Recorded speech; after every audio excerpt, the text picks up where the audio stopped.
محمدا أرسله بالحق بشيرا ونذيرا أما بعد فإن خير الحديث كتاب الله وخير الهدي هدي محمد صلى الله عليه وسلم وشر الأمور محدثاتها وكل محدثة بدعة وكل بدعة ضلالة وكل ضلالة في النار فأعوذ بالله من الشيطان الرجيم بسم الله الرحمن الرحيم اليوم أكملت لكم دينكم وأتممت عليكم نعمتي ورضيت لكم الإسلام دينا فمن اضطر في مخمصة غير متجانف لإثم فإن الله غفور رحيم وقال سبحانه وتعالى واتقوا الله إن الله عليم بذات الصدور يا أيها الذين آمنوا كونوا قوامين لله شهداء بالقسط ولا يجرمنكم شنآن قوم على ألا تعدلوا اعدلوا هو أقرب للتقوى واتقوا الله إن الله خبير بما تعملون وعد الله الذين آمنوا وعملوا الصالحات لهم مغفرة وأجر عظيم وقال سبحانه وتعالى قل إن كنتم تحبون الله فاتبعوني يحببكم الله ويغفر لكم ذنوبكم والله غفور رحيم قل أطيعوا الله والرسول فإن تولوا فإن الله لا يحب الكافرين যাবতীয় প্রশংসা আল্লাহ সুবহানাহু ওয়া তাআলার জন্য। সকল অবস্থাতে শুকরিয়া আদায় করে বলবো আলহামদুলিল্লাহ। জীবন দিয়েছেন যিনি, তারই হুকুমে জীবন নিয়েও নিবে, যার নাম হলো মৃত্যু। মৃত্যুর মাধ্যমেই পরিসমাপ্তি ঘটবে আমাদের জীবনের দুনিয়ার অধ্যায়। মৃত্যুর মাধ্যমে আমাদের শুরু হবে পরকালীন জীবনের সূচনা। দুনিয়ার জীবনের শেষ আছে, পরকালীন জীবনের শেষ নাই। দেখতে দেখতে চোখের সামনে ছোট্ট শিশু জন্ম নেয়, খেলাধুলা করে, দৌড়াদৌড়ি করে, একসময় যুবকে পরিণত হয়।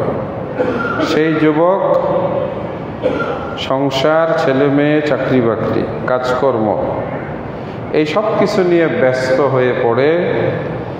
একদিন আয়নার সামনে দাঁড়িয়ে দেখে যুবক আর যুবক নাই, বৃদ্ধ হয়ে গেছে। আর যখন মানুষ বৃদ্ধ হয়, একটার পরে একটা সমস্যা চতুর্দিক থেকে শুধু আসতেই থাকে।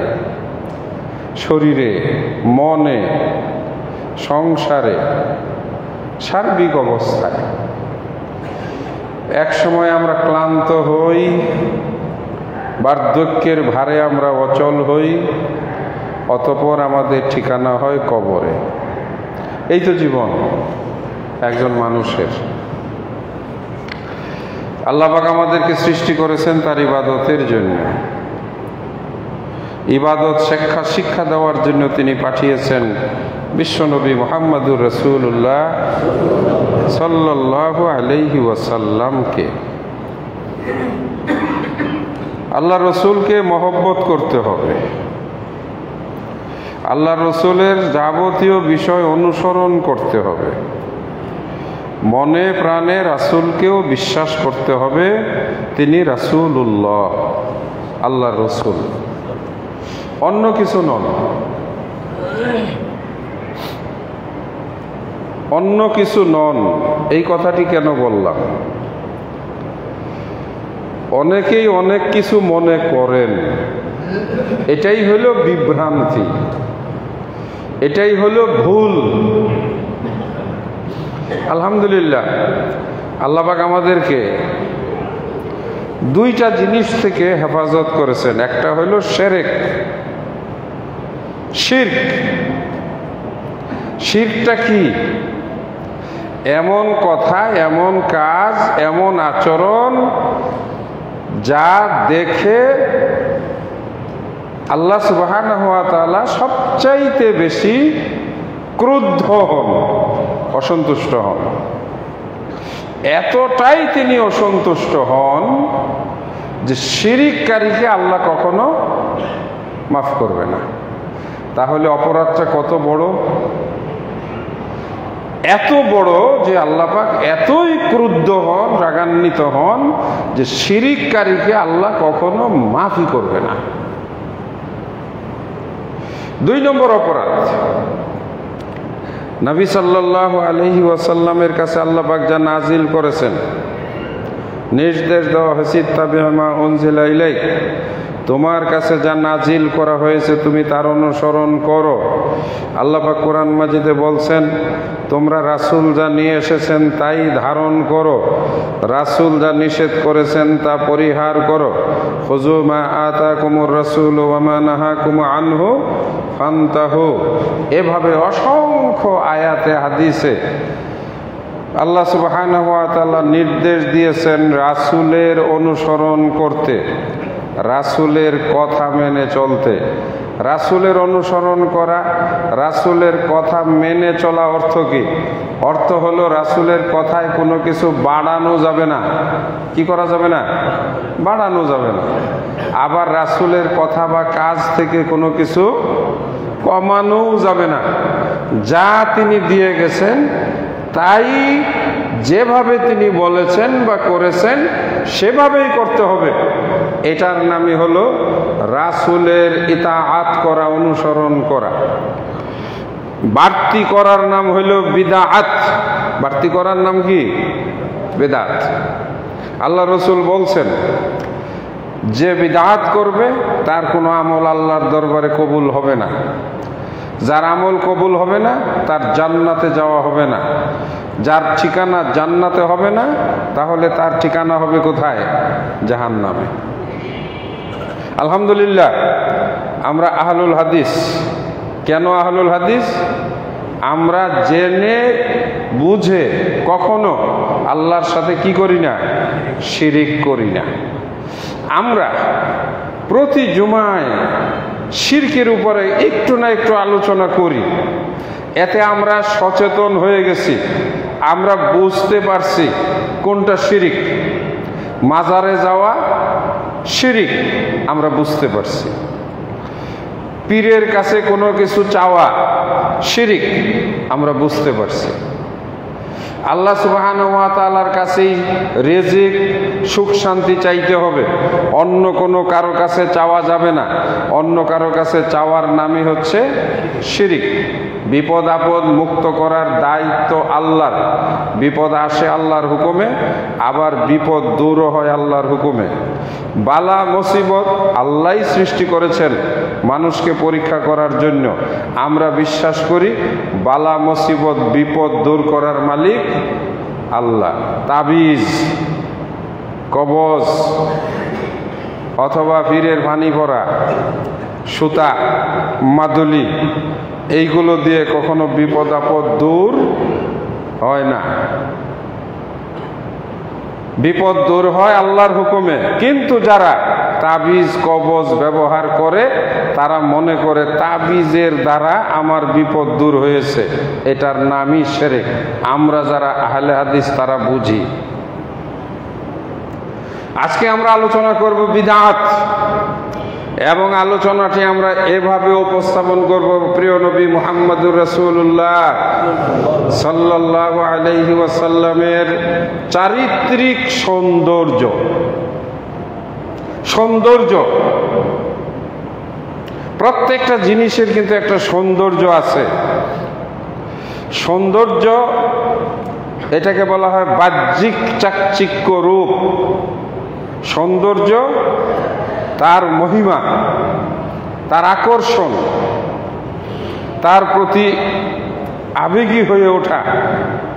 মানুষ একটা বিল্ডিং বানায়, তারপরে সেটাকে সুন্দর করে, সৌন্দর্যময় করে। মানুষ একটা ঘর বানায়, ঘরটাকে সৌন্দর্যময় করে। একটা মানুষের স্বভাব চরিত্র, আচার ব্যবহার, কথাবার্তা সবকিছু মিলিয়ে ওই মানুষটা সৌন্দর্য, আকর্ষণীয় হয়ে ফুটে ওঠে। আমরা প্রিয় নবী হযরত মুহাম্মদ সাল্লাল্লাহু আলাইহি ওয়াসাল্লামের উম্মত, আমরা সবচাইতে বেশি আমাদের নবীকে ভালোবাসি। আমি কয়েক সেকেন্ড সময় দিলাম, এবার নিজেকে নিজে প্রশ্ন করুন, আমি কি নবীকে জগতের সবার চাইতে বেশি ভালোবাসি? যদি উত্তর আসে হ্যাঁ, তাহলে আপনি একজন মুমিন। যদি উত্তর আসে না, তাহলে আপনি এখনো মুমিন হতে পারেন নাই। যে যাকে ভালোবাসে তার কথা তার কাছে শুনতে ভালো লাগে, মানতে ভালো লাগে, তার নাম শোনার সাথে সাথে মনের ভিতরে মায়া মহব্বত লাগে। তার বিরুদ্ধে কেউ বললে ভিতরে যেন মোচড় দেয়া উঠে, মাথা গরম হয়। আমি যাকে ভালোবাসি তার বিরুদ্ধে যদি কেউ বলে, তাহলে কি সে মেনে নিতে পারে? না। সম্মানিত মুসল্লি সাহেবান, মা বোনেরা, একদল যারা রবিউল আউয়াল মাসে ঈদে মিলাদুন নবীর নামে গত সপ্তাহে শিরক, বেদাত, নতুন নতুন বানাওয়াট, মিছিল, মিটিং, যশনের জলস, গাড়ির বহর,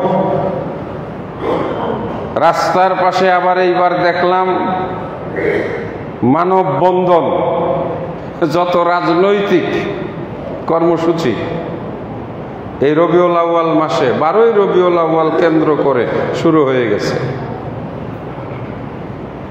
বেদাত, কোনোটা শিরিক। সরকারিভাবে 12ই রবিউল আউয়ালে ছিল সরকারি ছুটির দিন। সরকারিভাবে নির্দেশ ছিল স্কুল, কলেজ, মাদ্রাসা, ইউনিভার্সিটি সব জায়গায় ঈদে মিলাদুন নবী উদযাপন করতে হবে। আমরা আহলুল হাদিসরা ঠিক আছে, রবিউল আউয়াল মাসে আলাদা কোনো ইবাদত নাই, রবিউল আউয়াল মাসে আলাদা কোনো ফজিলত নাই, রবিউল আউয়াল মাসে কোনো কিছুই আলাদাভাবে করার নাই। কিন্তু পাশের বাড়িতে হইচই চলছে কি নিয়ে? রবিউল আউয়াল মাস নিয়ে। আপনি কি একটু খোঁজও নেবেন না কি হচ্ছে, কেন হচ্ছে? যদি আপনাকে বলে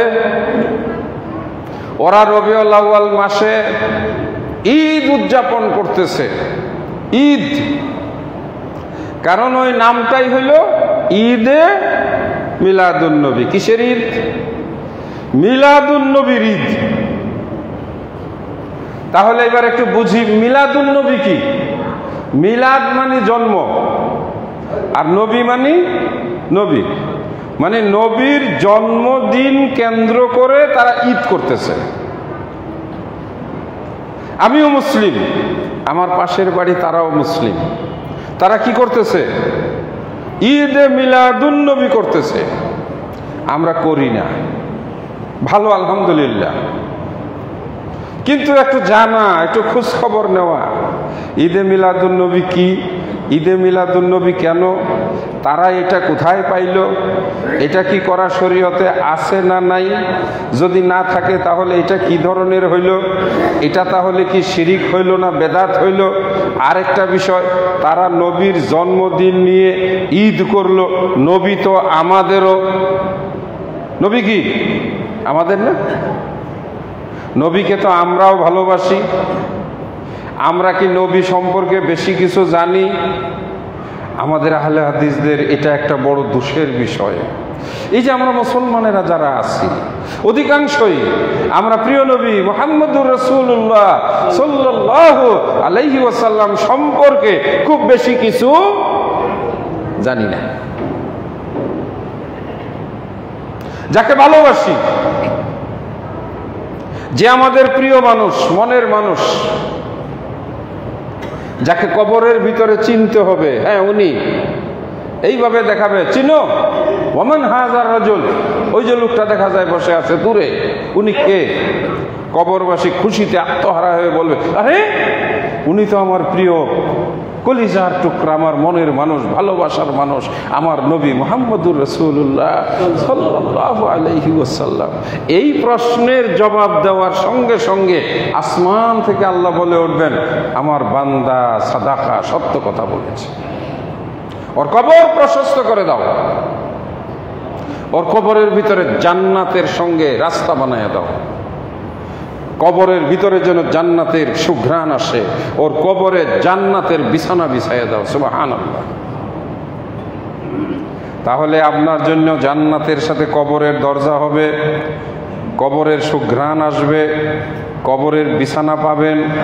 যখন আপনি বলতে পারবেন উনি কে, হ্যাঁ আমি চিনি তো, উনি আমার কলিজার ভালোবাসার, আমার সবচাইতে আসমানের নিচে জমিনের উপরে কে, আমার প্রিয় মানুষ মুহাম্মদুর রাসূলুল্লাহ সাল্লাল্লাহু আলাইহি ওয়াসাল্লাম।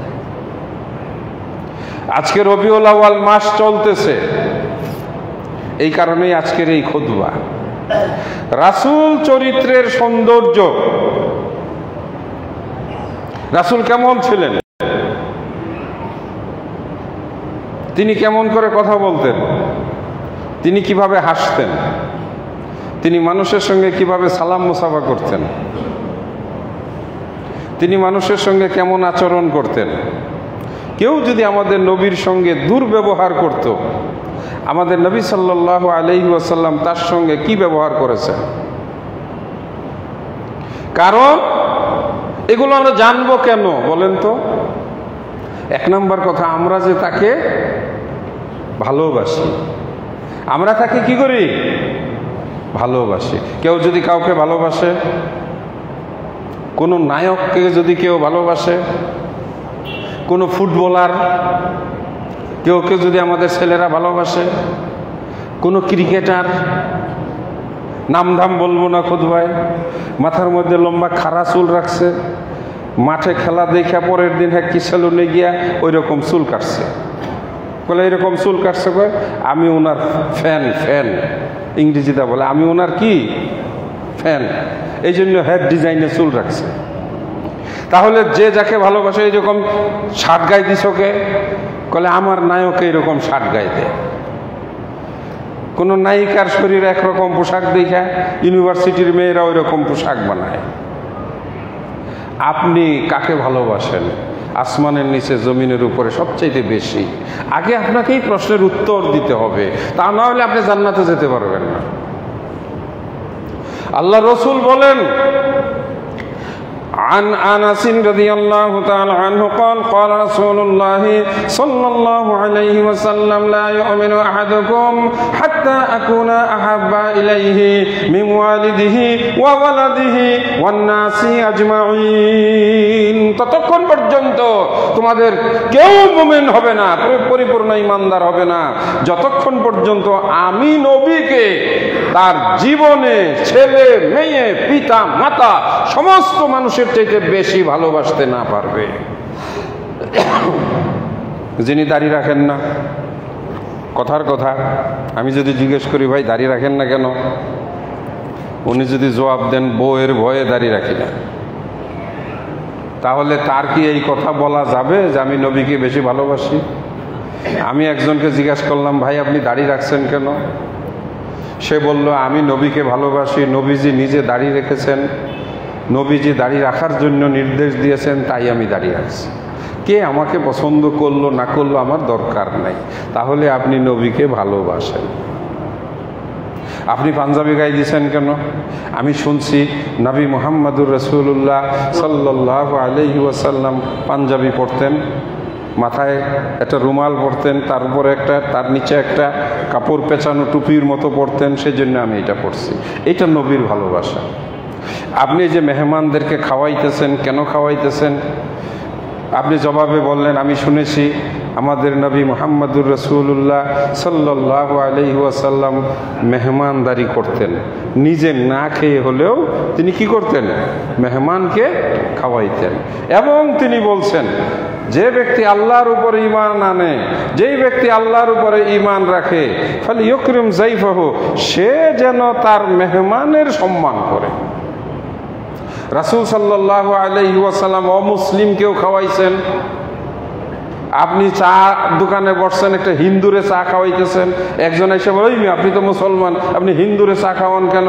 আপনি বললেন ভাই থামেন, আমার কাছে ঘটনা আছে, আমার নবী অমুসলিমকেও মেহমানদারি করছে। হ্যাঁ, এক ব্যক্তি জুতা নিয়ে মসজিদের ভিতরে ঢুকছে, আপনি মরল পাড়ার মরল সাপ, আপনি একেবারে লোকটারে ধমকায়ে বলে ওই মিয়া বের হন, জুতা পরে ময়লা নিয়ে ঢুকছেন। আপনি আরেকজন এসে বললেন থামেন। নবী সাল্লাল্লাহু আলাইহি সাল্লামের চরিত্রের সৌন্দর্য ছিল, এক ব্যক্তি তো মসজিদে প্রস্রাবই করে দিছে। সেই জামানার মানুষও, তারাও মানুষ ছিল রক্ত মাংসের, তারে ধর মার কাট বেটা ইচ্ছা করিয়া, সে কিন্তু ইচ্ছা করে মসজিদে প্রস্রাব করছে, বাইরে থেকে এসে মসজিদে প্রস্রাব করছে। রাসূল সাল্লাল্লাহু আলাইহি সাল্লাম দেখলেন, শুনলেন, এই থামো, আদর করে ডাক দিলেন, আচ্ছা এটা তো মসজিদ, এখানে তো মানুষ সালাত আদায় করে, নামাজ পড়ে, তুমি এই জায়গায় কেন প্রস্রাব করলে?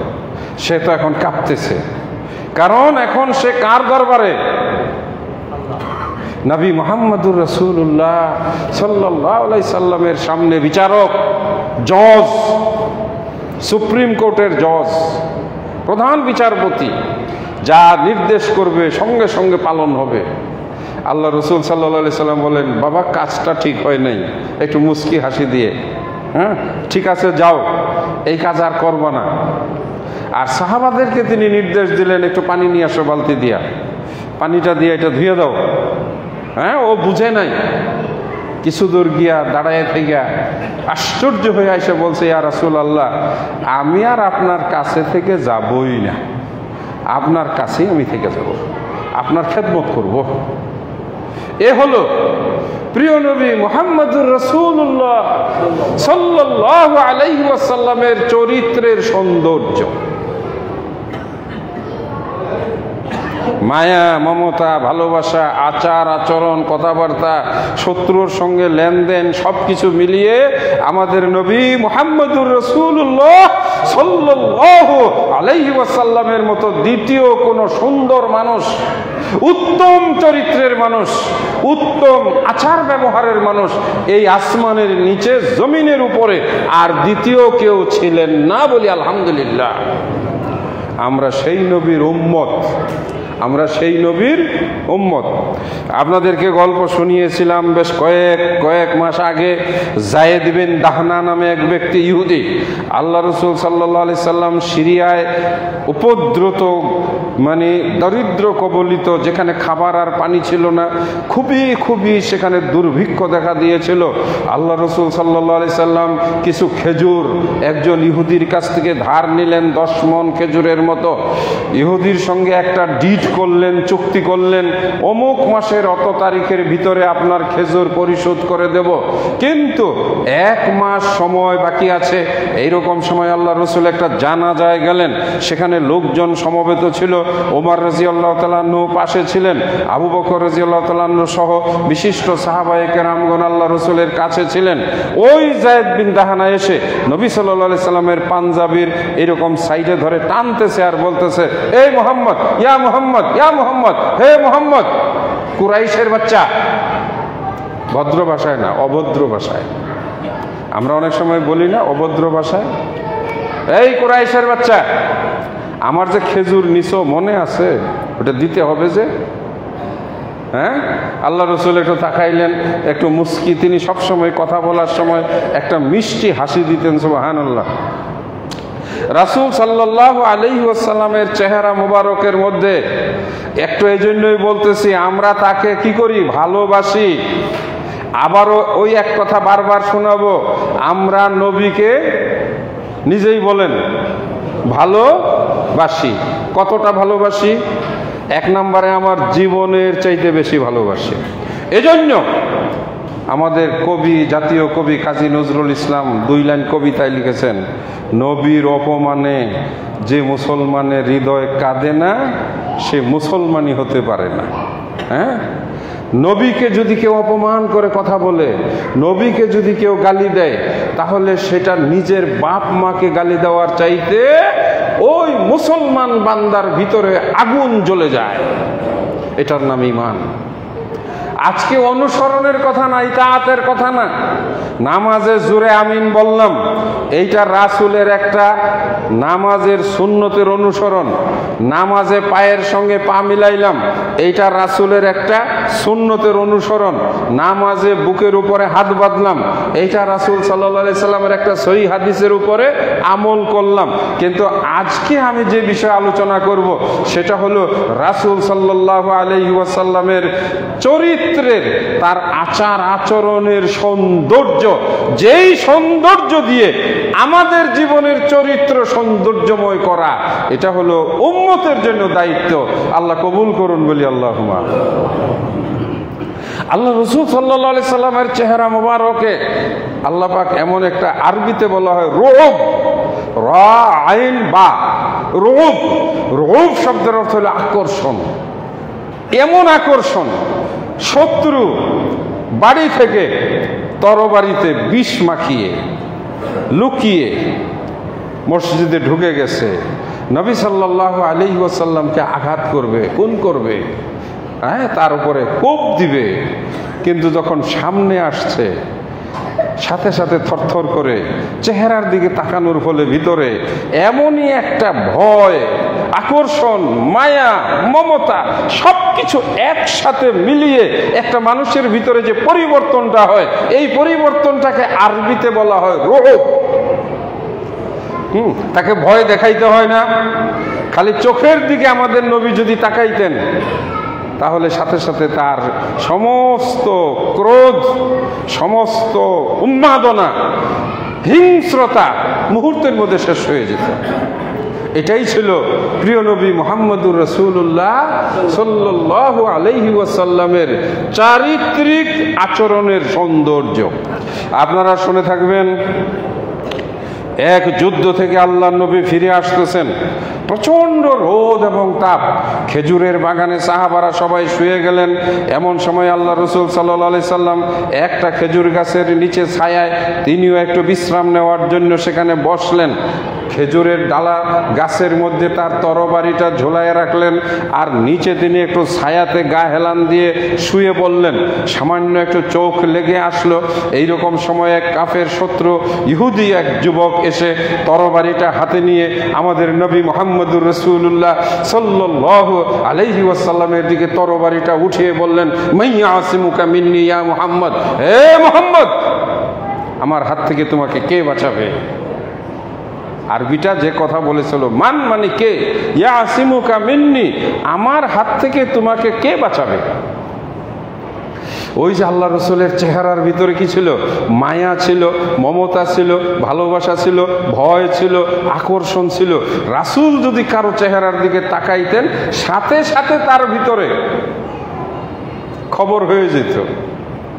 আল্লাহ রসুল এরকম চোখ মুছলেন, মুছা শোয়া থেকে একটু বসলেন, বসার পরে সবসময় তিনি কথা বলার সময় একটু মিষ্টি হাসি দিতেন, মুস্কি হাসি দিতেন। একটা মুস্কি হাসি দিয়ে তিনি বললেন আল্লাহ, একটা শব্দ বললেন, কি? আল্লাহ। আর এই আল্লাহ শব্দটা শোনার সাথে সাথে এইভাবে কাঁপতে কাঁপতে থরথর করে হাত থেকে তরবারিটা মাটিতে পড়ে গেল, কাঁপতেছে। আল্লাহ রসুল জুড়েও বলেন নাই, ধমক দেন নাই, কি করো আমরা বলি না, বাঁচাও না, তাও বলেন নাই। রাসূল একটু চোখটা ঘষা দিয়ে শোয়া থেকে বসলেন। দেখেন রাসূলের ব্যবহারের যে সৌন্দর্য, এই সৌন্দর্য যদি আমরা গ্রহণ করতে পারি, তাহলে কিয়ামতের দিন আল্লাহ রসুল বলেন, মান আহাব্বানি, যে আমাকে ভালোবাসবে, কানা মা'i ফিল জান্নাতে, সে আমার সঙ্গে জান্নাতে থাকবে। রাবিয়া, এই সাহাবীর কথা অনেকবার বলেছিলাম। আল্লাহ রসুলকে মহব্বত করতেন, ভালোবাসতেন। রাসূল সাল্লাল্লাহু আলাইহি সাল্লামের দরজায় গিয়ে বসে বসে আল্লাহ রসুলকে রাত্রে পাহারা দিতেন। আল্লাহ রসুল সাল্লাল্লাহু আলাইহি সাল্লাম ইস্তেনজায় যাবেন, তিনি সকালবেলায় ঘুম থেকে উঠে প্রস্রাব পায়খানার জন্য বাইরে যাবেন, ওই সাহাবী আল্লাহ নবীর জন্য পাথর এনে রেখে দিতেন। আল্লাহ রসুল সাল্লাল্লাহু আলাইহি সাল্লাম মেসওয়াক করবেন, একটা ডাল ভেঙে কেটে তিনি দরজায় রেখে দিতেন। একদিন ভোরে ফজরের নামাজের সময় নবী সাল্লাল্লাহু আলাইহি ওয়াসাল্লাম দরজা খুলে দেখেন, তার দরজার সামনে একজন লাঠি নিয়ে পাহারাদার ঝুমাইতেছে। রাসূল বলবেন, মানান্তা, কে তুমি? হুড়মুড় করে উঠে বললেন, ইয়া রাসূলুল্লাহ, আমি রবিয়া, এখানে কি করো? আল্লাহ রসুল রাতে তাহাজ্জুদে নামাজ পড়তেন, ফজরের আগে তিনি 1-1.5 ঘন্টা আগে উঠে পড়তেন। তুমি এখানে কি করো? বললেন, ইয়া রাসূলুল্লাহ, আমি আপনার ঘর পাহারা দিচ্ছি, শত্রু যেন আপনার উপরে হামলা করতে না পারে। কি মোহব্বত! আল্লাহ রসুল কাছে আগায় আসলেন, একটা মিষ্টি হাসি দিয়ে বললেন, রবিয়া, আমাকে তো পাহারা দেওয়ার দরকার নাই, আমার পাহারা দেওয়ার মালিক তো দায়িত্ব নিয়েছেন স্বয়ং আল্লাহ। আমাকে শত্রু হামলা করতে পারবে না, তুমি কেন রাত্রে জাগতেছ? কেঁদে ফেললেন শিশু বাচ্চার মতো, ইয়া রাসূলুল্লাহ, আমার তো মন মানে না, আমি যখন শুইতে যাই আমার মনে হয় কেউ যদি নবী মুহাম্মদুর রাসূলুল্লাহ সাল্লাল্লাহু আলাইহি ওয়াসাল্লামকে গোপনে এসে রাতের বেলায় খুন করে যায়, আমি এই ভয়ের কারণে আপনার দরজার সামনে আমি তরবারি নিয়ে এই যে বসে থাকি। আল্লাহ রসুল পিঠে হাত দিয়ে বললেন, দরকার নাই, তুমি যাও, শুয়ে পড়ো। যাওয়ার সময় আল্লাহ রসুল বলেন, রবিয়া, এত ভালোবাসো তুমি আমাকে, তো বলো তো তুমি আমার কাছে কি চাও? সাহাবী বলে ফেললেন, ইয়া রাসূলুল্লাহ, আমি মারা যাওয়ার পরে জান্নাতে আপনার সাথে থাকতে চাই। উরিদু মুরাফাকা ফিল জান্নাহ। মুরাফাকা হলো রফকত, মানে একসাথে থাকা। ইয়া রাসূলুল্লাহ, আমি আপনার সাথে বেহেশতে একসাথে থাকবো, এটাই আমার চাওয়া পাওয়া।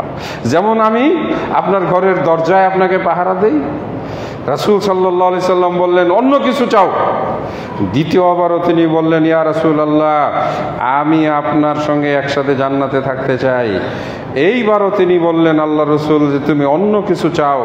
আল্লাহ রসুল সাল্লাল্লাহু আলাইহি সাল্লাম যখন বললেন অন্য কিছু চাও, সাহাবা কেঁদে দিয়ে বললেন, ইয়া রাসূলুল্লাহ, আমি আপনার সাথে জান্নাতে থাকবো, এটাই আমার শেষ চাওয়া। আল্লাহ রসুল বললেন, তাহলে তুমি একটা কাজ করো, তোমার সাজদার পরিমাণ মানে নফল ইবাদতের পরিমাণ বাড়াইয়া দিও। এই যে আল্লাহ রসুলের ব্যবহার, আচার ব্যবহার, সুবহানাল্লাহ, এই কয়েকটা।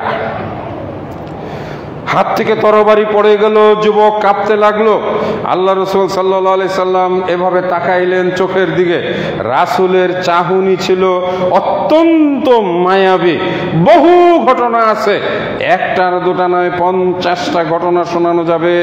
মদিনায় মসজিদে নববীতে বসে আল্লাহ রসুল সাল্লাল্লাহু আলাইহি সাল্লাম আলোচনা করতেছিলেন। দুইজন ইহুদি তারা পরামর্শ করে আসলো, চুক্তি করলো, যদি তুমি এই খুনটা করে দিতে পারো তাহলে তোমাকে এত 1000 দিনার দেওয়া হবে।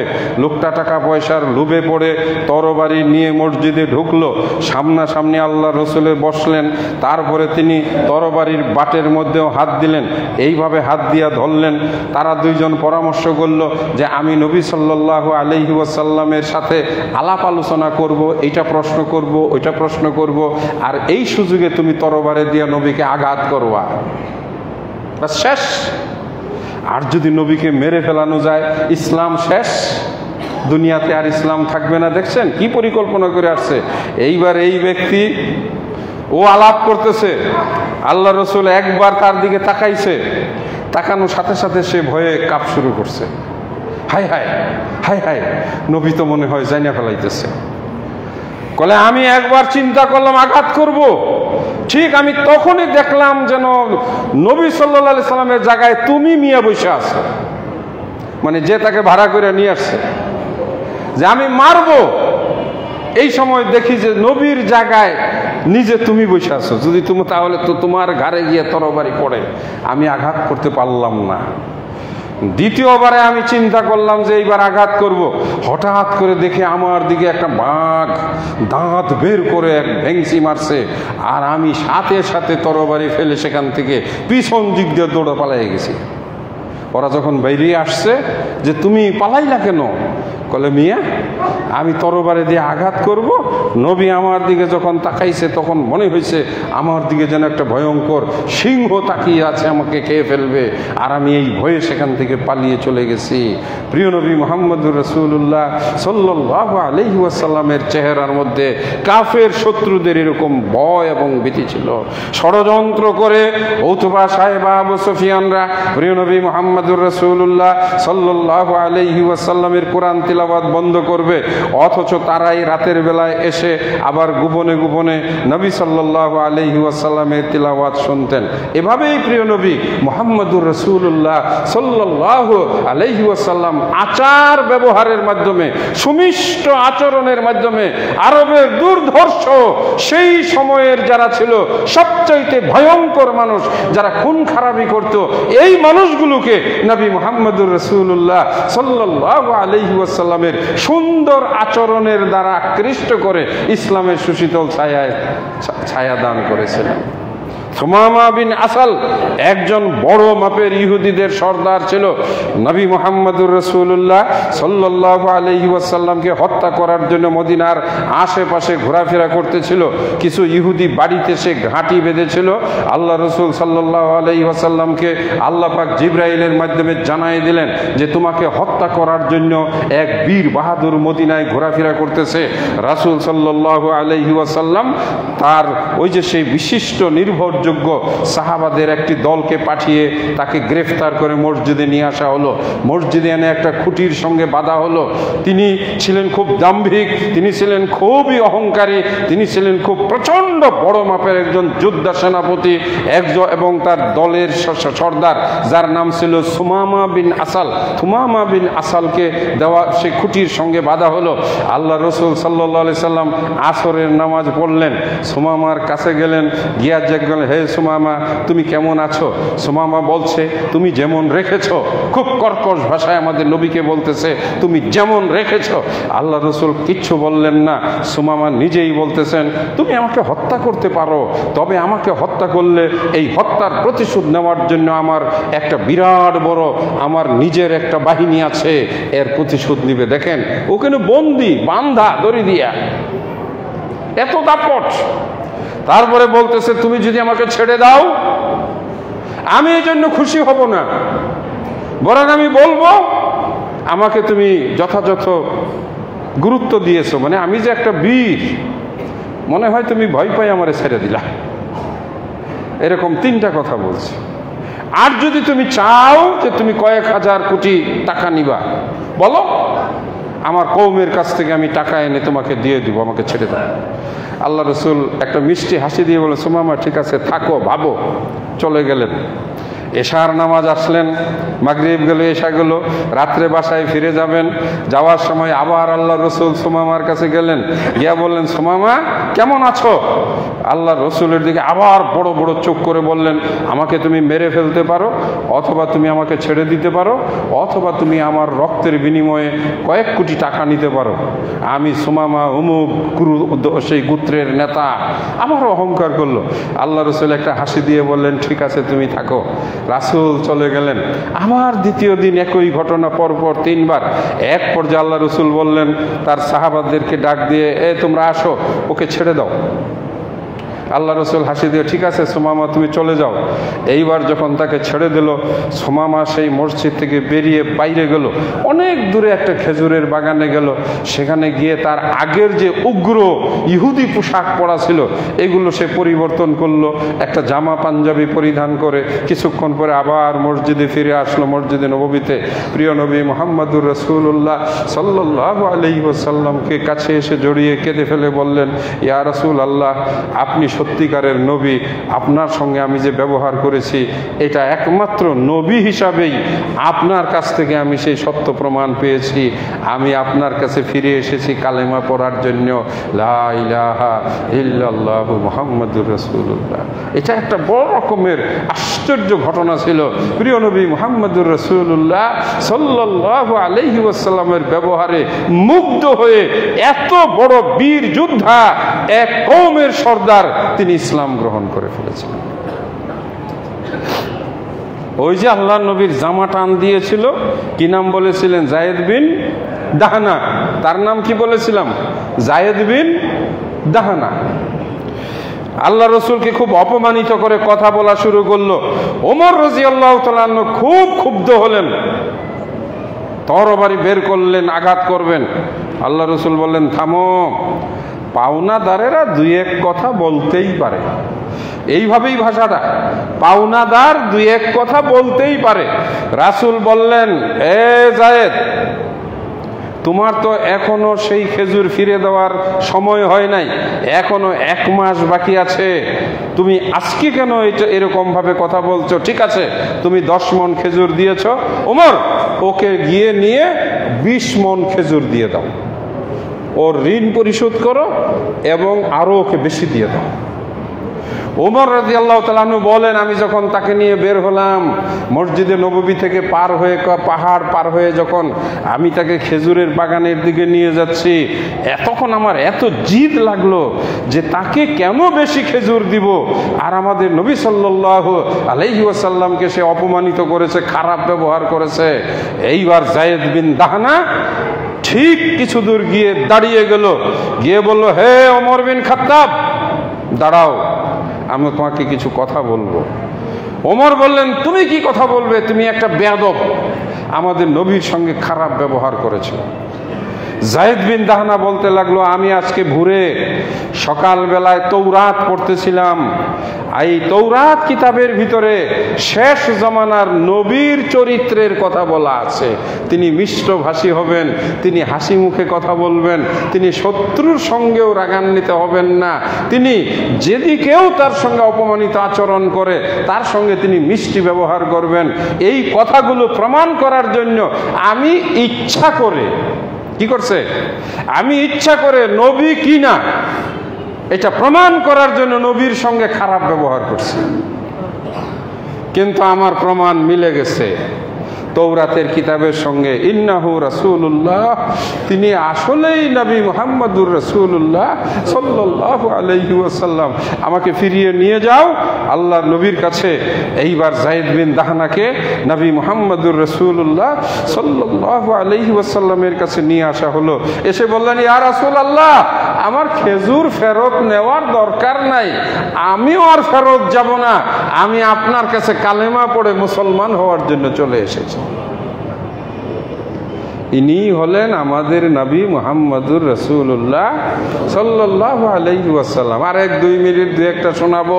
সবচাইতে বড় জীবনের জানের দুশমন, যাকে হত্যা করার জন্য যুদ্ধ করেছে, যাকে দেশ থেকে বের করে দেওয়ার জন্য তাকে 3 বছর অবরুদ্ধ রেখেছে, যাকে মারার জন্য 10 জন যুবক ভাড়া করেছিল, যাকে হত্যা করার জন্য 100 লাল উট ঘোষণা করা হয়েছিল, যাকে গলায় দড়ি লাগিয়ে রাস্তা দিয়ে শেষরায় যাকে মেরেছিল, যেই লোকটার নাম হলো আবু জেহেল। আবু জেহেল, আমরা সবাই সেই আবু জেহেলের কথা জানি। আবু জেহেল বদরের যুদ্ধে মুসলমানদের হাতে মৃত্যুবরণ করে অপমানিত ভাবে, কিন্তু তার ছেলে ছিল ইকরামা। ইকরামা সে ছিল এক ভয়ঙ্কর যোদ্ধা, আরবের সবচেয়ে সাহসী যোদ্ধা ইকরামা। এই ইকরামা যখন মক্কা বিজয় হয়ে গেল, সবাই পালিয়ে যাচ্ছিল। ইকরামাও পালানোর জন্য আরব সাগরের কিনারায় নৌকা খুঁজতেছিল। এই সময় মুসলিম সৈন্যরা খুঁজতে খুঁজতে তাকে ধরে ফেললো। এইবার ইকরামাকে ধরে বলল, দেখো তুমি নবীর কাছে যাও, নবীর কাছে গেলে তিনি এমন নবী, এত মায়া তার মমতা, হয়তো তিনি তোমাকে ক্ষমাও করে দিবেন। ইকরামা বলল, আমার পিতা আবু জেহেল আর আমি নবীর বিরুদ্ধে যুদ্ধ করেছি, কত মুসলমানকে আমি হত্যা করেছি, সুতরাং আমাকে তিনি ক্ষমা করবেন এটা মনে হয় না। কিন্তু তাকে যখন ধরে নিয়ে আসা হলো, মসজিদে নববীতে যখন তাকে নিয়ে প্রবেশ করলো, আমাদের নবী মুহাম্মদুর রাসূলুল্লাহ সাল্লাল্লাহু আলাইহি ওয়াসাল্লাম বসা থেকে উঠে গেলেন এবং আগায়া গিয়া ইকরামাকে কাছে গলায় ধরে একেবারে হাত দিয়ে কাছে এনে তার বসালেন এবং বললেন, হে ইকরামা, পালিয়ে তুমি কোথায় যাচ্ছ? কোথায় যাবে তুমি পালিয়ে? তুমি মদিনায় থাকবে, মক্কায় থাকবে? তখন তিনি মক্কায়।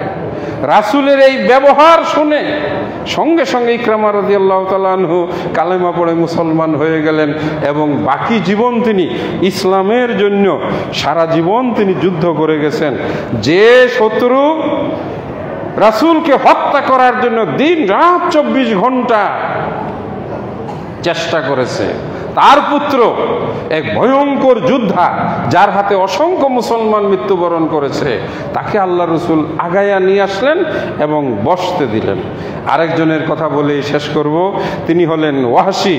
যে ওয়াহশী প্রিয় নবী মুহাম্মদুর রাসূলুল্লাহ সাল্লাল্লাহু আলাইহি ওয়াসাল্লামের চাচা হামজা রাদিয়াল্লাহু তাআলা আনহুকে উহুদের যুদ্ধে বর্ষা নিক্ষেপ করে হত্যা করেছিল। আর এক মহিলা, যার নাম ছিল হিন্দা, আবু সুফিয়ানের স্ত্রী, বুকের উপরে বসে বুক ফেরে কলিজা বের করে কচকচ করে চাবিয়েছিল, কান কেটে নাক কেটে সেলাই করে সুতার মধ্যে বেঁধে গলায় মালা বানিয়ে নাচছিল। এইরকম ভয়ঙ্কর মহিলা হিন্দা। আরেকজন হলেন ওয়াহশী। মক্কা বিজয়ের পরে ওয়াহশীও পালিয়ে যেতেছিল, তাকেও ধরে নিয়ে আসা হলো। নবী সাল্লাল্লাহু আলাইহি ওয়াসাল্লামের সামনে আনার পরে ওয়াহশী ক্ষমা প্রার্থনা করলো এবং সে কালেমা পড়ে ইসলাম গ্রহণ করলো। রাসূল সাল্লাল্লাহু আলাইহি ওয়াসাল্লাম তাকে ক্ষমা করে দিয়ে বললেন, ওয়াহশী, তুমি আমার সামনে এসো না। তুমি আমার সামনে আসলে আমার চাচা হামজাকে যেভাবে হত্যা করা হয়েছিল সেই দৃশ্যটা আমার চোখের সামনে ভেসে ওঠে। ওয়াহশী বলেন, এরপরে যতদিন নবী সাল্লাল্লাহু আলাইহি ওয়াসাল্লাম বেঁচে ছিলেন আর তিনি কোনোদিন নবীজির সামনে এসে বসে নাই, পিছনে দূরে বসে রাসূল সাল্লাল্লাহু আলাইহি সাল্লামের কথা শুনতেন। ওয়াহশী একটা প্রতিজ্ঞা করেছিল যে আমি জগতের সবচাইতে ভালো মানুষটাকে হত্যা করেছি, আমি একটা খারাপ মানুষকে হত্যা করে 2টা বদলা নিব। সবচেয়ে ভালো মানুষ হামজা রাদিয়াল্লাহু তাআলা আনহুকে হত্যা করেছিলাম উহুদের যুদ্ধে। আরেকজন মিথ্যাবাদী নবী দাবিদার ছিল মুসাইলামা কাজ্জাব। মুসাইলামা কাজ্জাব যে ভণ্ড নবী ছিল, মিথ্যুক নবী ছিল, যে বলতো যে আমিও নবী। এইবার সেই ওয়াহশী এই ভণ্ড নবীকে হত্যা করার জন্য মদিনা থেকে বের হলো। সোজা গিয়ে ইয়ামামার যুদ্ধে অসংখ্য মানুষকে অতিক্রম করে সরাসরি গিয়ে এই ওয়াহশী মুসাইলামা কাজ্জাবকে হত্যা করার পরে তার বল্লমটা ছুঁড়ে ফেলে দিয়ে বলেছিল, আমার আর জীবনে কোনো কষ্ট নাই, আমি এই বল্লম দিয়ে হত্যা করেছিলাম আমিরে হামজা রাদিয়াল্লাহু তাআলা আনহুর মতো সাইয়্যিদুশ শুহাদাকে। এই বল্লম দিয়ে আমি সবচেয়ে নিকৃষ্ট খারাপ মানুষ মুসাইলামা কাজ্জাবকে আজকে হত্যা করলাম, আমার আর বেঁচে থাকার দরকার নাই। যুদ্ধের ময়দানে এভাবেই তিনি শাহাদাত বরণ করেন।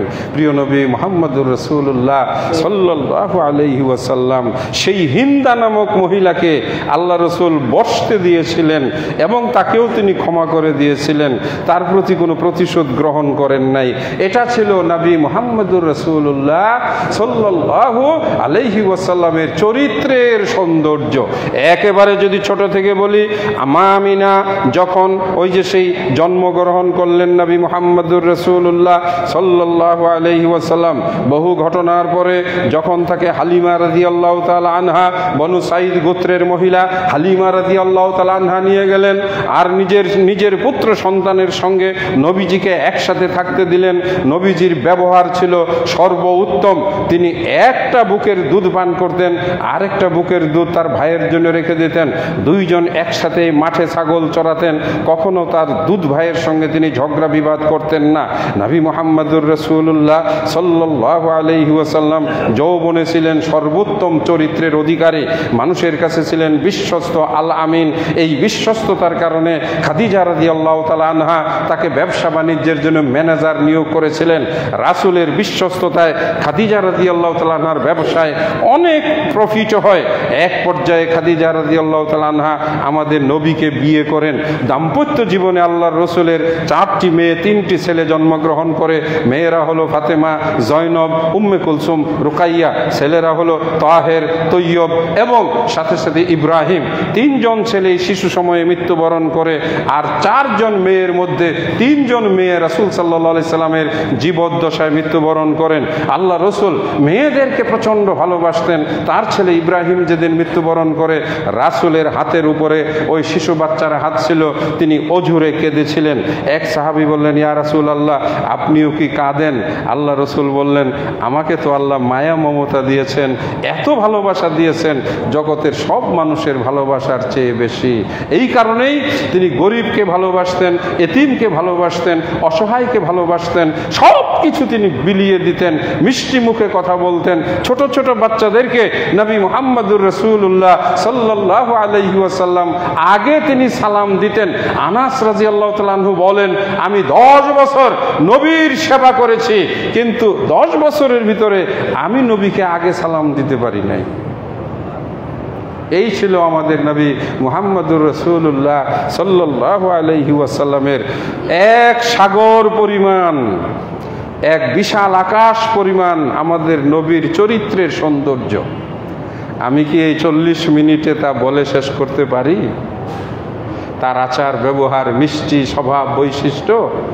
আবার আরেকদিন ইনশাআল্লাহ রাসূল সাল্লাল্লাহু আলাইহি ওয়াসাল্লাম খাওয়ায় বসলে রাসূল সাল্লাল্লাহু আলাইহি ওয়াসাল্লাম কিভাবে পান করতেন, আল্লাহ রাসূল সাল্লাল্লাহু আলাইহি ওয়াসাল্লাম পরিবারের সদস্যদের সঙ্গে কিভাবে চলতেন, এই সব কিছুই কিন্তু আমাদের জন্য কি অনুসরণীয় আদর্শ।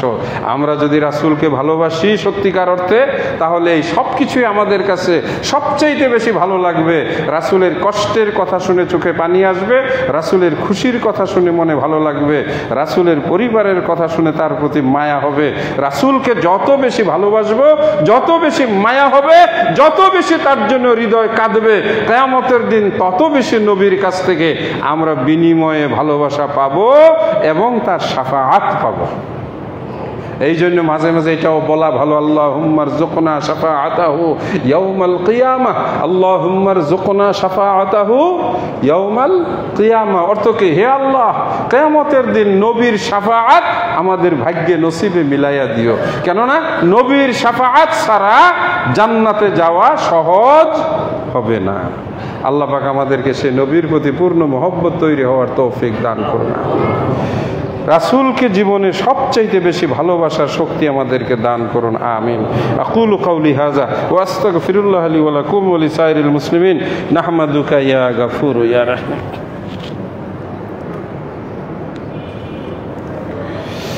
الحمد لله نحمده ونستعينه ونستغفره ونؤمن به ونتوكل عليه ونعوذ بالله من شرور أنفسنا ومن سيئات أعمالنا من يهده الله فلا مضل له ومن يضلله فلا هادي له وأشهد أن لا إله إلا الله وأشهد أن محمدا عبده ورسوله أرسله بالحق بشيرا ونذيرا اللهم صل على محمد وعلى آل محمد كما صليت على إبراهيم وعلى آل إبراهيم إنك حميد مجيد اللهم بارك على محمد وعلى آل محمد كما باركت على إبراهيم وعلى آل إبراهيم إنك حميد مجيد عباد الله رحمكم الله إن الله يأمر بالعدل والإحسان وإيتاء ذي القربى وينهى عن الفحشاء والمنكر والبغي يعظكم لعلكم تذكرون السلام عليكم ورحمة الله وبركاته.